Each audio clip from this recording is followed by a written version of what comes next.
朋友们晚上好啊，欢迎收听灵异电台。今天呢咱们再说个东北大仙儿的事儿啊，这不是我主动的啊，没办法，咱这是又来朋友了。咱这朋友呢名字叫虾啊，不是瞎子的虾啊，就咱吃的那个大虾的虾。他呢听他同学啊，在他上高中的时候给他说过一个他们家里的事儿。他说当时听这事儿的时候啊，特别的惊奇啊，就是当初他说我小时候经常就是听我们这儿的人说什么保家仙儿的，但是我不认识真有保家仙儿的。结果我这同学家里边人家是真有，而且他讲的这事儿呢跟他奶奶有关系，并且他奶奶呢去世了。他觉得他同学呢不会拿他去世奶奶乱开玩笑的。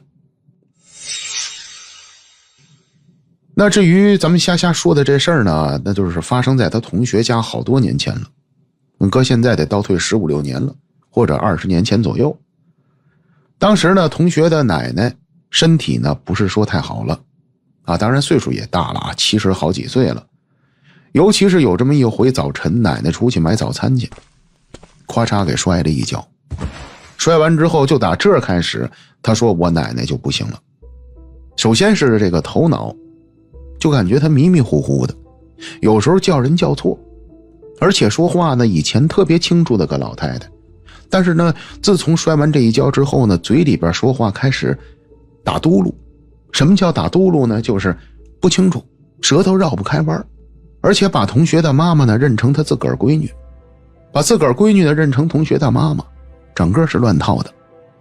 当时家里边的大爷就是奶奶的大儿子，就说咱妈可能是不对劲儿，但是几次去医院看，医院说就是老年的小脑萎缩，俗称老年痴呆啊，但是不严重，说没什么事儿。可是他们家人呢，他说不光是我奶奶，我大爷什么的都跟我奶奶学过一点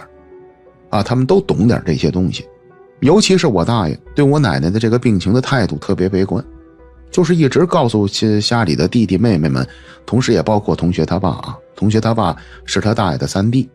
说那意思你们做好心理准备，感觉咱妈好像不对了。儿女们其实不爱听这个，但是是大哥说的，又能怎么办？可是老太太自打犯了这个病之后，也就是2个多月，突然间一天晚上，这天晚上老太太吃完了饭，家里边儿女全都在，就正赶上家庭聚会。然后老太太大概是8点半吃完了就下了桌了。下桌之后她还说了一句，我上屋里我躺会儿去啊。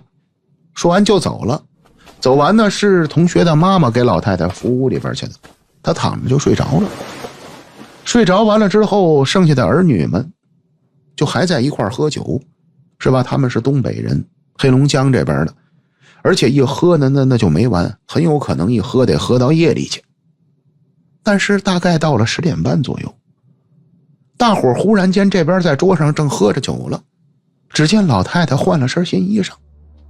特别漂亮，弄得特别干净，把头发也都梳了啊，还轻微的化了一点妆，打屋里走出来了。走出来之后，老太太那个声音和之前不一样，变了声了，但是还是她本人说话。就是说并不是她声音真的变了，而是她人的这个声音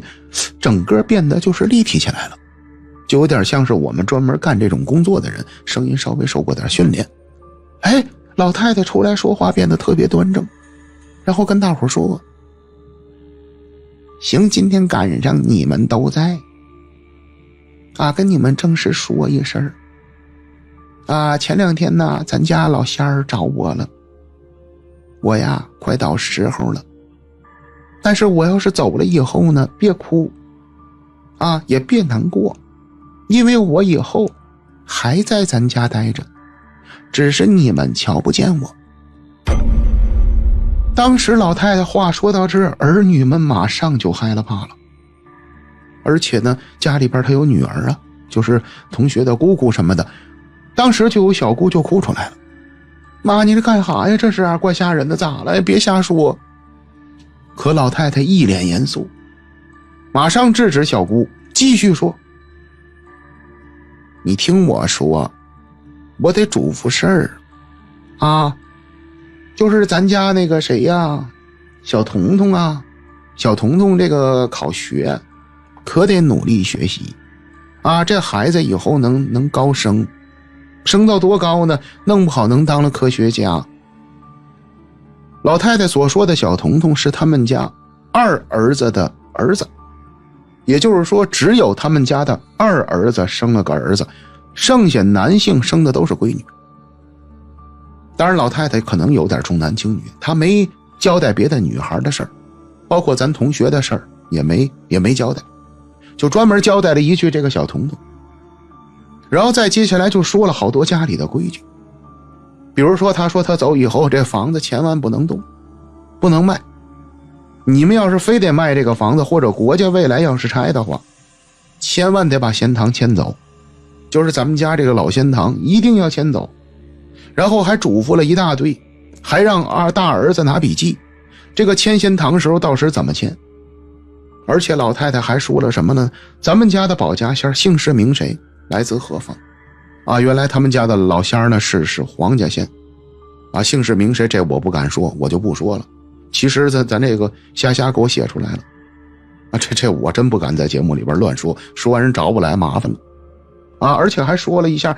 挨个他们家这一堂子老仙各自的名号全都报出来了。虽然呢就是说他们家那个在堂子上面都写着这些老仙的，但是他们家儿女不认识。老太太还给各自的介绍了一下这各位老仙都是干什么的。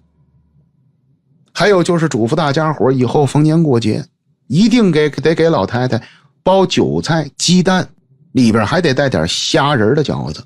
还有就是抽的那个烟必须得是华子。我跟您说啊，这个东北人特认这个华子它是有关系的啊，也就是说它这里边是有一定讲究的，说白了就是有起。当然华子也是好烟啊，这个确实是，但是呢东北人这边特别认这个，他们甚至来说什么事儿啊梗都是用这个华子，它都是有缘由的。还有就是酒必须得是当地高度的一种酒，这我也不能说，后来我怕我说完您买着喝去了，对吧？万一买着假的我就不说了。然后呢还颠拍了好多事儿。当时老太太这一通说，大伙不敢说话，只能听着。但听到最后慢慢的老太太就说完了。说完了，儿女一看这个行吗？您快睡去吧，是吧？就这意思，您快睡去吧，别闹了。因为老太太她这会儿她多少是有点老年痴呆啊。儿女们当时呢，你说不当真吗？她也当真，肯定是当真的。但是这几个儿女的性格也不相同，除了老大特别当真，剩下的儿女都觉得这是老年痴呆造成的。还有就是他妈打年轻的时候就弄这些东西。不过老大特别悲观，就是同学他大爷当天晚上就下号令了，说今天晚上咱都别走了，守着吧。老太太很难过今天晚上。结果果不其然，这一晚上几乎每隔20分钟他女儿就推房进去看看老太太去，因为老太太搁屋里边睡觉啊。结果到夜里边3点多钟，连一点动静都没有，老太太驾鹤西游了。当天晚上咱那个同学也在他奶奶家了，他说我奶奶临死之前都没动静，就说我姑啊可能隔了个10多分钟进屋偷着看一眼，我奶奶还喘着气儿了，再隔一会儿再进去看我奶奶就没了。结果当天晚上全家就闹开了，赶快给老太太举办后事。可是在办后事的时候，我的妈哟，这同学说奶奶的后事办到第3天，到第3天的时候大概是晚上11点多钟的时候，要不然就是10点来钟，他们那儿讲究叫送路，就是家里边的排成一个长队，抱着老太太照片还有老太太的遗物什么的，把老太太送到十字路口送走，然后在十字路口呢得把老太太的一些遗物什么的烧掉，这是当地民俗。可是就送路这天晚上，全家啊，我说的是全家，只要是他们家血脉的这些人甚至包括个别的几个跟老太太特别亲近的直男妄女，全瞧见老太太了。而且老太太不是一个人，跟着3、4个，这3、4个人都穿着古装，一个个长得就跟神仙似的，一个个长得贼漂亮，贼白贼干净，里边有男的有女的，但是离着他们老远的，站在他们当时给老太太烧东西这十字路口，起码得20、30米的一棵树下。当时是老太太大儿发现的，他大儿发现完之后呢，他不说，但是你不说不行，家里亲戚也有能看见的。结果他大儿发现旁边有亲戚也瞧见了，马上他大儿就控制局面了。大伙儿别慌啊，咱妈这回来看咱来了，跟咱再见最后一面，别慌啊，别闹，没有必要，这是咱妈啊，就算是个鬼是啥的话也不会害咱，别慌。老大当时把局面撑住了，我跟您说，要不然的话，同学说我们家那天晚上就乱套了，吓坏了。那后来这唐老仙儿就由他大爷带着了，然后他大爷每逢初一15都上香啊，就是给老仙儿上供。同时大爷经常包韭菜馅儿，加鸡蛋，里边还得加虾仁的饺子。可是他们家人也是奇怪，这小子一直也不知道是给谁包的，因为老太太生前她不吃这个馅儿，老太太爱吃酸菜的，她很少吃韭菜，吃完烧心。可是这是老太太嘱咐下来的，所以只能这么干。但是他大爷有一辙，他大爷不会看事儿，所以呢，这同学家的东西就是断了。估计这唐的老仙儿以后就成了他们家的内门保家仙儿了。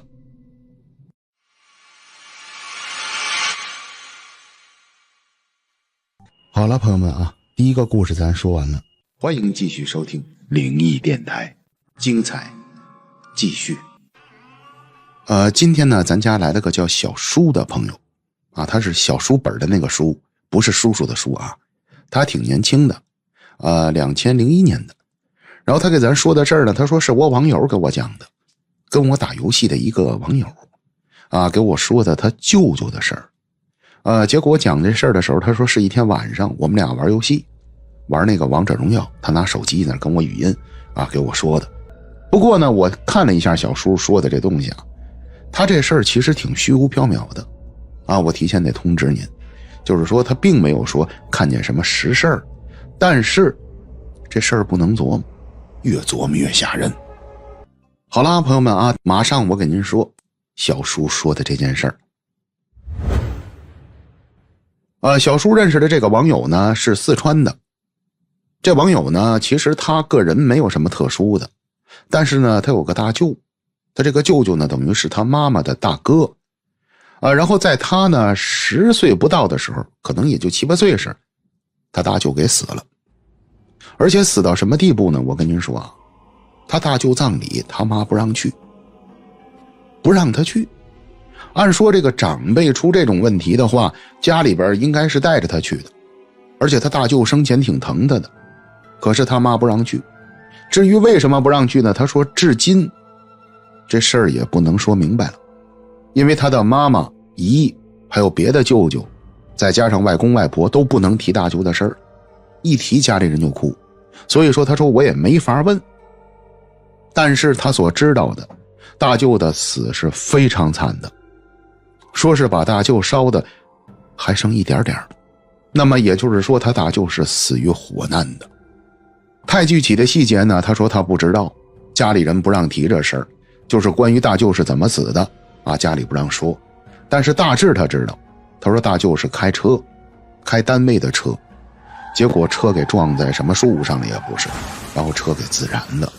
把大舅就烧死在车里了。人找出来的时候都干了，还剩不点儿啊，一点小个儿。然后他们家呢就对于大舅的死打击是非常大的，外公外婆呀一夜之间就白了头发，因为大舅死的时候才20多岁，外公外婆岁数本来不大呀，但尤其说是外公一夜就白了头。还有就是外公从大舅死到大舅出殡的最后一天，外公没哭哭不出来。那种心痛他不是拿哭能表达的，是直到大舅最后举行那告别仪式时，外公才哭了，而且当场就哭昏过去了。可想而知大舅的这个去世对他们家的影响是非常严重的。但是呢，他说我们家呢就落下来一个什么习俗呢，就是我外公外婆这边不是我奶奶爷爷这边，就落下来一个，就是一到了过年过节，比如说咱国庆节呀中秋节呀春节呀，我外公外婆这边呢家里就会摆一个碗筷，这个碗筷就是给我大舅的，谁也不能动也得在桌上放一把椅子，但是这个椅子是空着的，谁也不能坐。然后小叔的这个网友呢，他的弟弟妹妹可能有人动过这种碗筷，在吃饭的时候就是动过大舅的这副碗筷，外公当时就急，平时特别温柔的外公马上就翻脸不让动，因为那是他大儿子。可是这个他们家的传统吧，也算是他们家的一个祭奠大舅的习惯吧，只进行到了咱们这个小网友他的15、16岁，也就是说大舅是在他8、9岁死的，到15、16岁之前，只要一过节就给大舅摆碗筷摆椅子进行到了他15、16岁，等于进行了7、8年。可后来忽然间的一年就不摆了，而且是外公和外婆不让摆的。那您知道是为什么吗？没错，接下来的吓人的事儿就出自这上面。而且这打游戏的小网友他也经历的。他说真正不让摆这筷子的事情是发生在他10几岁的时候，14、15开始的，也就是说整体历时了得2年，不是1年。他说打14、15开始，有一年中秋，我记得特别清楚，我们全家在外公外婆那儿聚会吃饭。因为我的爷爷奶奶是乡下的，我们很少回爷爷奶奶家，我妈呢是成都这边城市的，我爸等于娶完我妈之后呢，大量的就是一过了节日就会跟我妈回外公外婆家。然后呢这次吃饭呢，他说全家都来了，舅舅姨们什么全都到了，大伙儿喝酒挺热闹的，而且把大舅的那个碗筷椅子都摆好了，一直在那儿空着。可是吃到晚上10点多钟，酒局要散了，就几乎就是大伙儿喝的差不多了，已经呢奶奶还有姨们呢已经开始收拾桌子了。结果这时候是外公说的，说这怎么有股糊味呢？怎么锅没有关呢？然后外公这么一说，外婆马上出去就看火，结果到厨房一看，火是灭着的，并没有开着。然后与此同时，家里人就全都闻见一股糊味就是全都闻见。这时候呢，咱们这个玩游戏的小网友他说我也闻得见一股特别浓的糊味。然后外公呢对于火比较敏感，因为他儿子是让火烧死的，马上外公就怀疑是不是邻居家着火了，就扒窗户往外边瞧，可是外边一点动静都没有，人家家户户有的都睡觉了。万一要是有谁家着火了，那住在那种单元楼，那不用说了，那肯定乱了套了。就算他们家不发现，人别人家发现，可问题是绝对没有，这周围没有着火的。那接下来家里人就开始怀疑是不是电线漏电了，是不是？怎么这么大的烧焦味儿？然后就开始检查线路，就是屋里的插板电线什么的。可是正在家里人忙活着了，甚至连床底下都开始准备翻了，看看是不是床底下着了，刚才抽烟时扔的烟头什么的。可是忽然一下，大舅摆在桌子上的那副碗筷啪就崩了。什么叫啪就崩了？就是那个碗裂开了，而且是崩裂了，把那双筷子啪就给崩飞开了。当时这小伙伴说，我们全家一下就静了，那种宁静是极为恐怖的，静了起码得10几20秒钟。然后外婆这一下反应过来了，扑哧就哭开了，老大呀，你回来了。哎呦，结果大半夜全家抱着哭啊，妹妹们还有弟弟们想大哥，外公外婆想大儿子。然后呢，这件事呢对他们家又是影响巨大，但是没些日子过节还是继续100万块。可是咱这小伙伴说，从这开始每次只要100万块，我们就能闻见糊味儿，特别明显的糊味儿。结果摆了又有这么1年多，是二舅找外公谈的。二舅说，大哥已经去世这么多年了，咱老这么影响他，其实不是好事儿。按照咱们中国传统文化来讲呢，这个逝者投胎才是最佳的。您老这么摆着啊，形成对他的思念，他可能也不愿意走，这个不是好事儿。而且咱家还有孩子，您的外孙子外孙女什么的，是吧？还有亲孙子亲孙女，经常聚会都来。爸，不行，咱以后别摆了。后来外公啊其实挺倔的，但是慢慢想开了，就把这个他们家的这个传统习惯就给取消了。从此之后呢，这小伙伴说就没再出过邪事儿。但是他说这事儿我遇上的时候也就是10几岁，上初中1、2年级啊，对我打击是特别大。我就因为大舅的这事儿啊，吓了好久。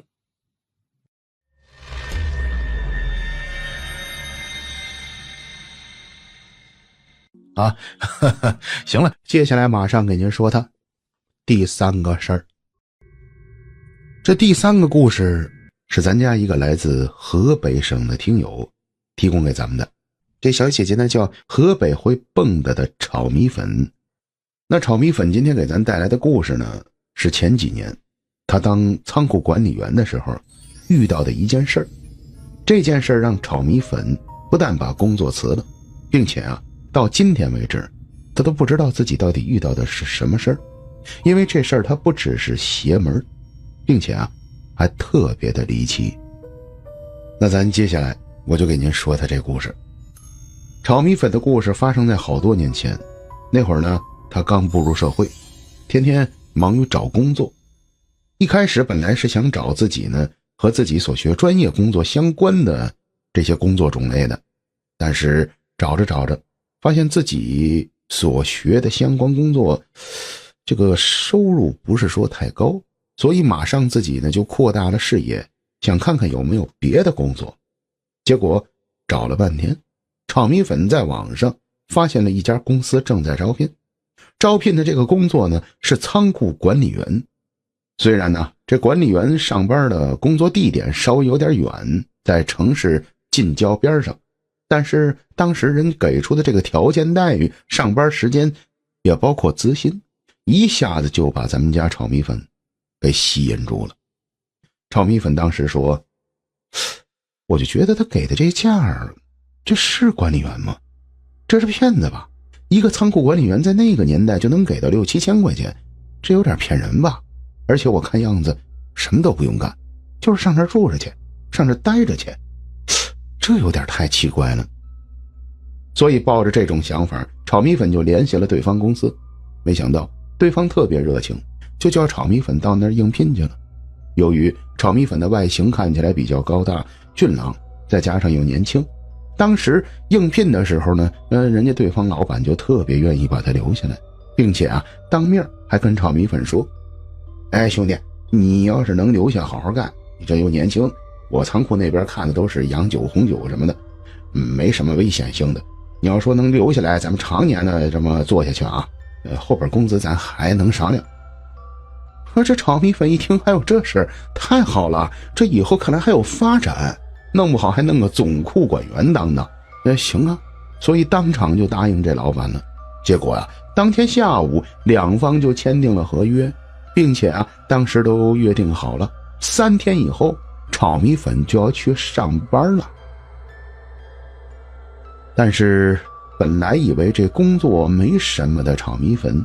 赶等上班之后，他发现这工作还是有一定压力的。老板的仓库里边放的全是高端的红酒和洋酒，哪瓶拿出来都能顶上炒米粉半个月的工资。所以说这个仓库管理员责任还是重大的。那既然拿了人家这么多钱，打心里边炒米粉就觉着一定得给人家好好干，所以打第一天上班的时候，炒米粉就特别的认真。不过也没有这么难，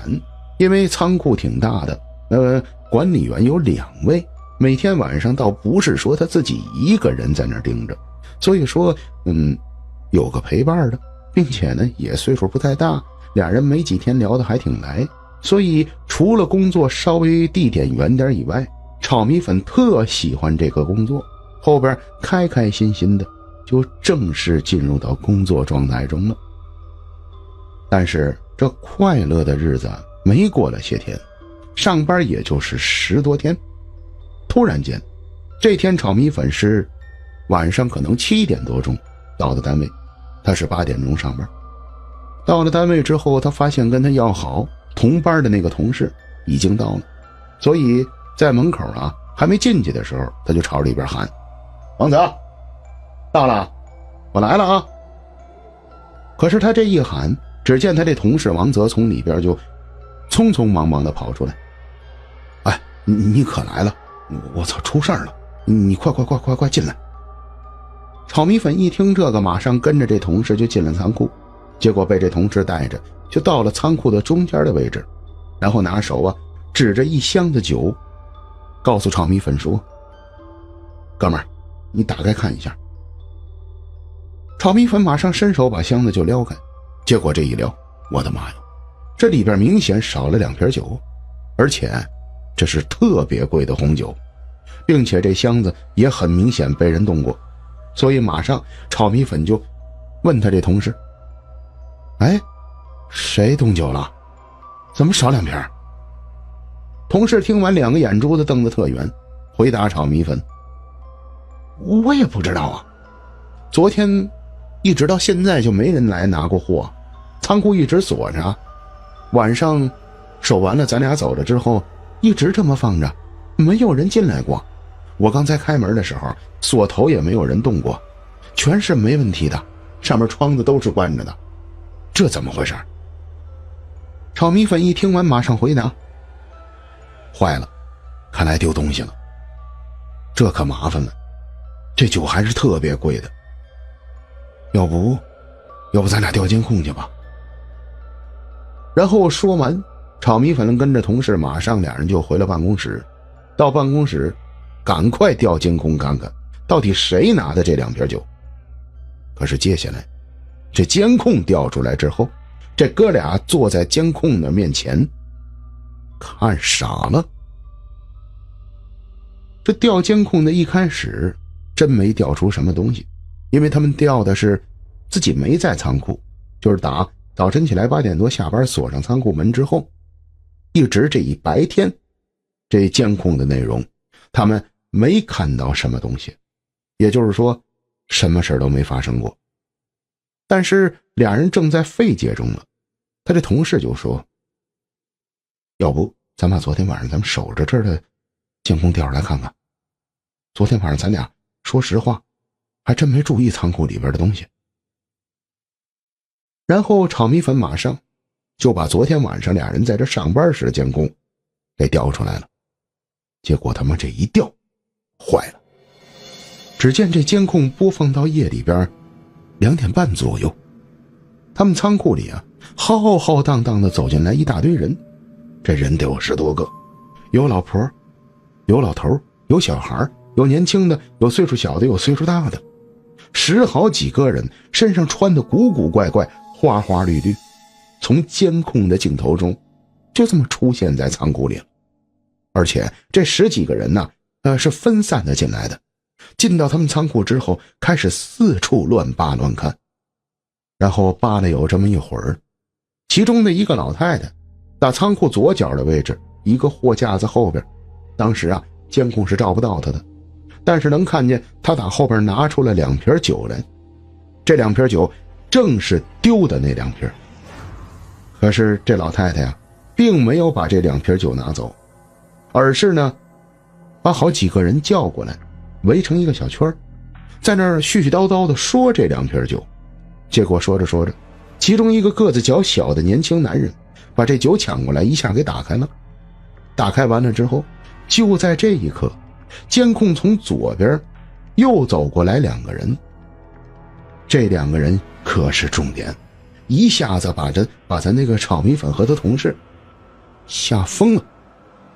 因为监控上走过来的这俩人呢，是他们俩，长得跟他们俩一模一样，头发、头型、身高、胖瘦完全是一样的，只是穿着一套他们俩从来没穿过的衣裳。俩人当时看到这一步的时候就懵了。哎，这不我吗？对呀，这好像也是我呀。咱俩昨天晚上。俩人这会儿瞬间进入到了一个迷幻的状态，都不知道该怎么说了，完全心里边包括头脑里混乱了。然后把这个监控俩人又倒回去看了10遍左右。当时监控上显示的这2个人就是他俩。可是他俩昨天晚上3点来钟不到就睡着了，不可能出去，而且也不可能跟着这么一大堆人开他们家自己仓库的酒。并且这监控到这儿还没完，出现在屏幕上的长得跟他俩一样的这俩人，打那小个子男人手里边接过其中的这瓶酒之后，俩人还一人尝了一口，然后又递到了这老太太手里。再接下来老太太喝完之后又传给别人，然后就是这2瓶酒在几个人手里边开始传饮，饮了得有个2、3轮吧。这2瓶酒显然这些人都给喝光了，但是喝光之后，这些人包括那2个长得跟他们一样的人，又围成了一个小圈，然后几个人在那儿手舞足蹈的说话。当时你要说他们是像是跳舞，也有点像，但又没到跳舞的这个地步。不过能看得出来，这些人非常的开心，好像这个酒的效果对他们来讲非常的刺激。然后这时候这俩人可就懵了，我的妈哟，这怎么回事啊？这是炒米粉的那个朋友说的。炒米粉在边上这会儿已经都说不出话来了，全身发凉，身上的鸡皮疙瘩一层一层的突的冒，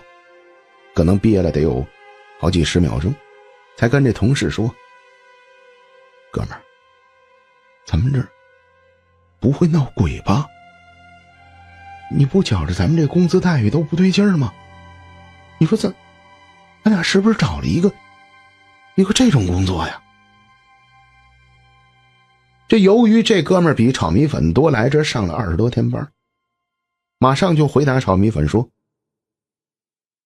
我操，我也不知道啊，我比你早来20多天，但是你要这么一说的话，就他这工资待遇就往下再降40%，就搁这后边村里边找，闭着眼找人，他何则到网上找咱们呢？哎呀，是不对啊，这仓库别再闹鬼吧。您看看这小子说法跟炒米粉一样，俩人一下就说到一块儿去了。可是这能怎么着啊？没办法啊，你现在撂挑子走人嘛，所以后边的工作还得干。俩人还是硬着头皮在这仓库又守了一夜。一夜过后，等到了早晨起来，俩人商量了一番呢，决定给老板打电话，说实际的情况，就告老板说丢了酒了，而且呢，希望老板能过来一趟，看看这个仓库的监控来。因为你不看监控，就单凭刚才监控发生的事儿，你拿嘴给老板讲，老板指定认为你是疯了。可是这电话打过去，这老板听完了并没着急，只是快速地问他们到底丢了多少酒。他们说丢了2瓶，然后老板好像完全的不在乎。可是这2个人当时其实不只是说这酒的事儿，他们就是想让老板过来看看监控，让老板瞧瞧这仓库到底发生什么事儿了。老板当时听完了不想来的，但被他们俩逼得没辙，还是硬着头皮说你们在这等着我一会儿就过去。然后接下来俩人就是坐在办公室等着老板到仓库了。可是再往后边，老板大概40分钟后来了，来完之后俩人特别激动调监控给老板看，可不知道为什么昨天晚上的监控全都消失不见了。你也可以这么理解啊，监控并没有消失，只是那10几个人貌似没来过。俩人昨天清清楚楚看到夜间的那些所有的影像，全变成就是一摄像头对着仓库什么事儿都没发生过的画面了。这一下子俩人就着急了。不是你这昨天我们俩真看见了，我都不知道该怎么跟您讲，特别邪门，一大堆人过来偷咱酒，而且里边还有2个长得有点像我们俩。您琢磨琢磨，就这套话，您要是老板，您员工跟您说，您不大嘴巴扇他呀？或者您得给他轰出去，这人疯了吧？我这他妈雇了个神经病过来吧？可是俩人当时都特别认真，玩命的给老板说。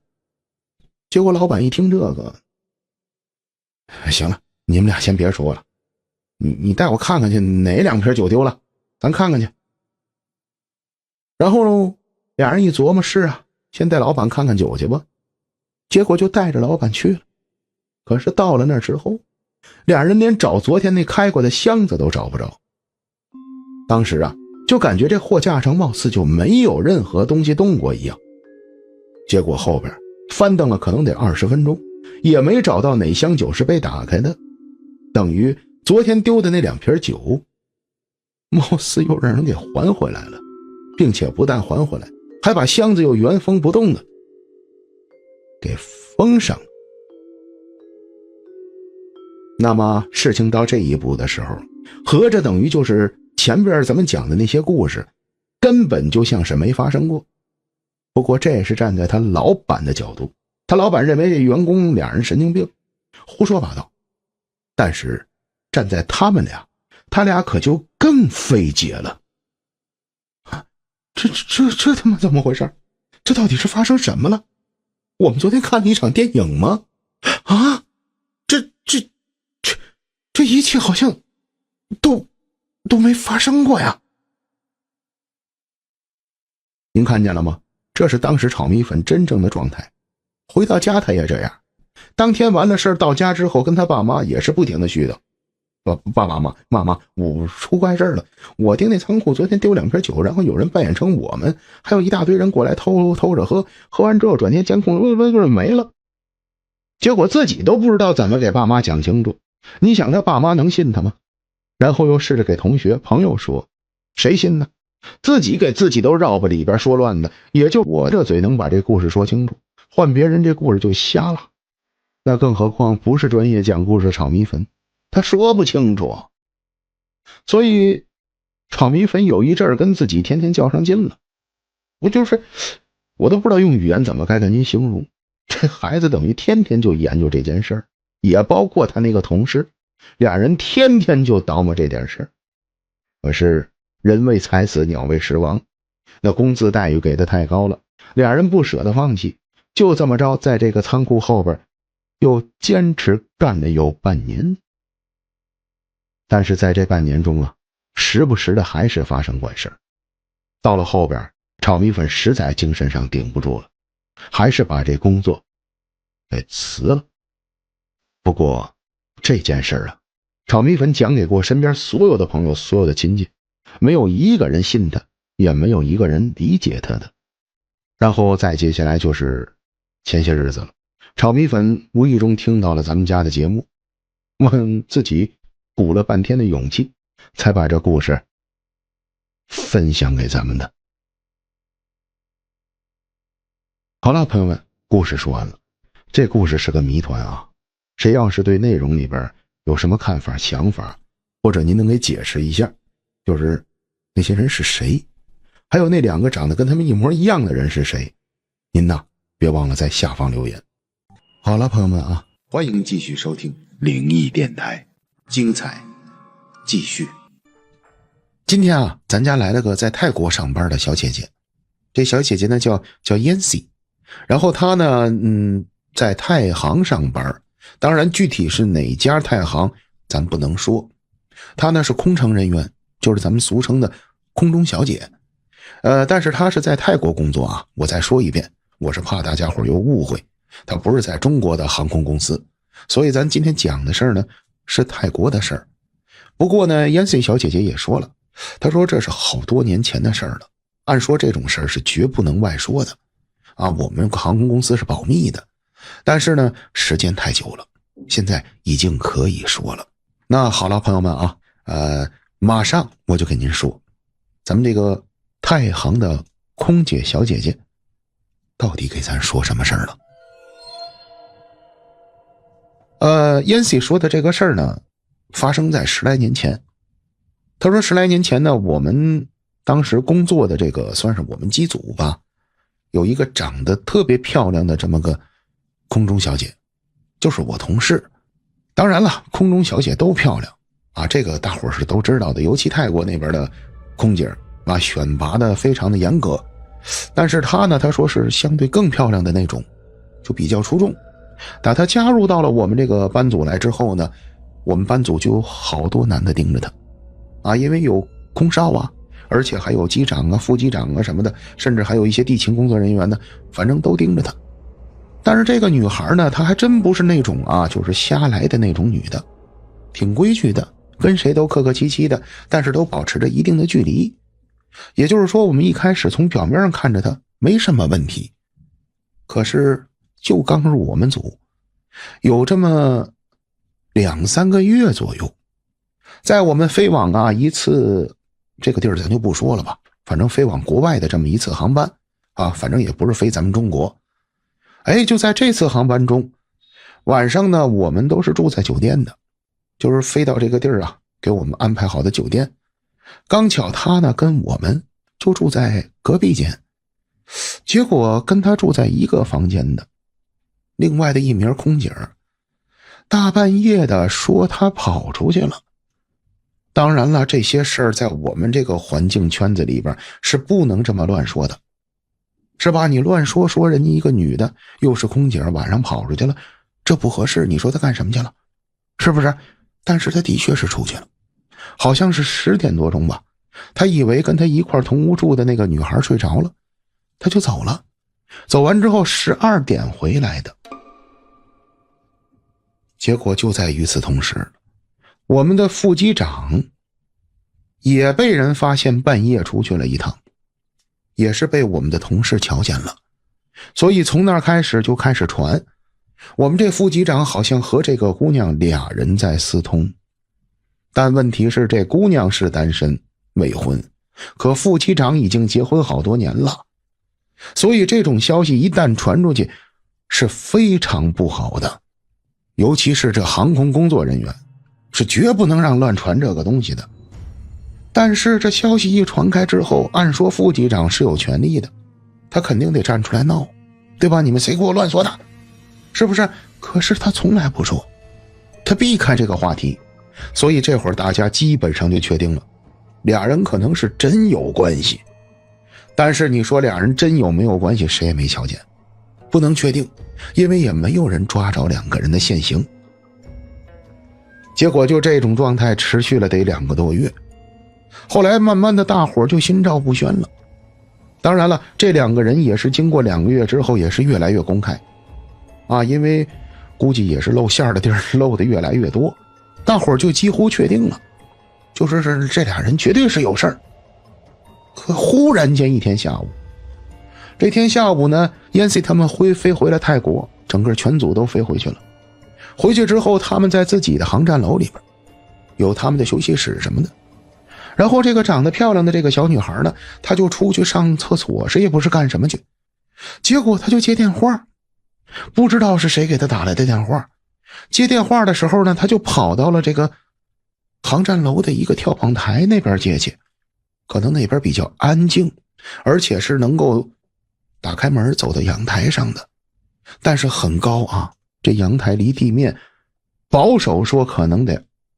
7、8层到8、9层。可他正打着电话了，在电话里正跟人说着话了，结果后边忽然冲出来一个女的，这女的好像早有准备，奔着他的腿就去了，把他抱了起来，直接从这阳台上给揍了下去。当时大伙都听见了一声惨叫，啊，就这么一声，然后谁也不知道这到底是怎么了。结果等大伙看见了，反应过来了，所有人都傻了。这年轻貌美的空中小姐啊，漂漂亮亮的，就这么给摔死了。机场出了这事儿不是闹着玩的，当时机场的警察全来了，很快就把那个推女孩下楼的女人给抓住了。结果这一抓住，我的个妈哟，原来这女的是副机长的老婆。也就是说，副机长的老婆早就知道这事儿了，一直在盯着副机长。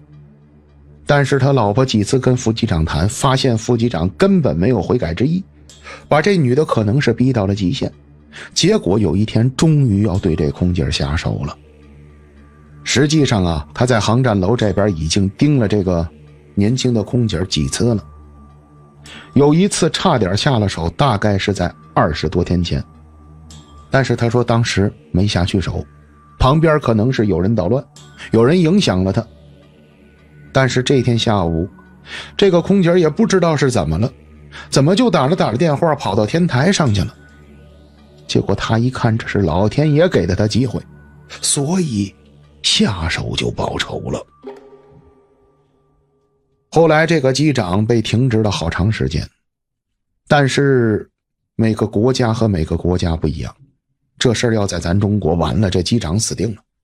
不用我说了，是不是？他老婆也不用说了，但是后来他老婆肯定是受到了这个法律的惩罚，但这机长后来歇了这么1个来月，又让他上班了。大伙就觉得挺奇怪的，但是谁也不敢说什么，这是人公司的安排，咱也没有权利说，是吧？所以这机长就恢复工作了。但是忽然间的，机长回来上班连1个多月都没有。有一天，这一天正好赶上航班飞到了一个特殊的地界。为什么说这个地儿特别特殊呢？是因为这个地儿正是机长第一次和那个漂亮女孩私通的那个国家，而且入住的还就是那家酒店。因为航空公司到了哪个国家住什么酒店都是固定的。可就在这晚上就出了事儿了。这天晚上NC 说出事的时候是夜里2点多钟，我们当时就听见有同事在楼道里边说话，是我们的男同事，而且这同事明显是让单位给叫过去的，是让我们单位的人叫上去的，说让他赶快去22楼，因为机长他们几个管理人员都住在22层，我们住在中间10几层的位置。我们能听见这同事在外边大声的打电话，但是我们不敢出去，但明知道这是一定是出了事儿了。可接下来没有一会儿，也就是打完电话10分钟左右，我们就听见酒店楼下开始哭喊。虽然我们住在10几层，但当时是晚上，酒店楼下有哭喊声是很明显就能听见的。然后我们赶快就从窗子往楼下瞧，虽然我们住的高，但楼下来个车也是能看得见的。结果我们发现来了一辆当地的救护车，把我们副机长和我们另外的一个领导给接走了。我们当时都懵了，不知道怎么回事儿。然后肯定我们这里边有空姐空乘人员里边的领导，赶快就跟上层进行了联系。结果这一联系才得知，原来我们副机长疯了，发了疯了，这会儿已经给弄到人家这个国家当地的精神病院去了。这必定不是泰国，机长生了病到了医院，人家肯定是强制控制，打安定药，让他先暂时的稳定下来，赶快让他回国。治病也是要回泰国去治的，因为他是泰国的副机长。可是这个男的好得很快，副机长第2天人就平稳下来了。大伙就问他，你昨天晚上到底是怎么了？可是他说我昨天晚上真不是疯了，我没有发疯，我只是吓的，太害怕了，我实在吓死了。那大伙就得问他到底怎么了，因为昨晚上他人整个是癫狂的，他说的东西你听不懂，不知道他说的是什么，他疯了。然后他继续又讲，昨晚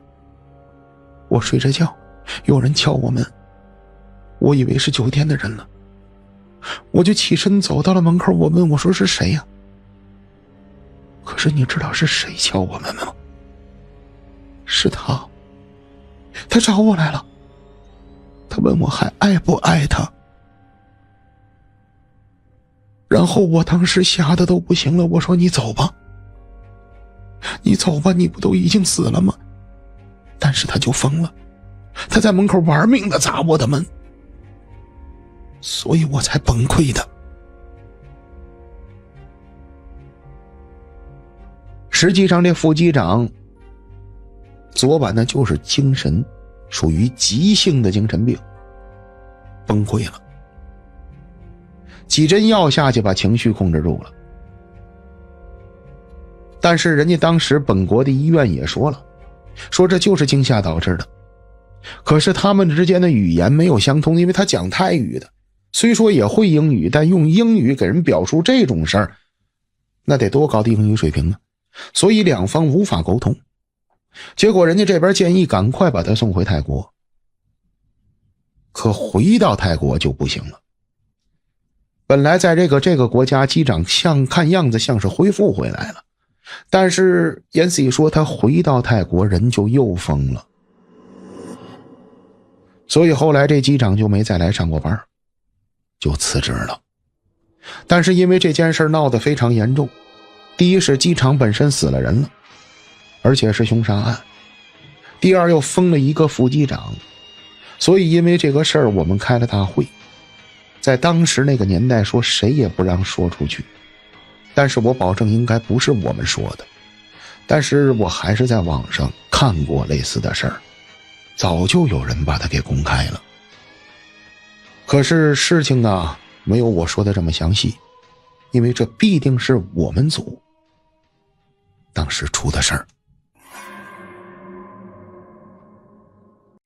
好了，朋友们，咱今天的段子咱就说到这儿了。朋友们，明天的节目更加精彩，咱们明天晚上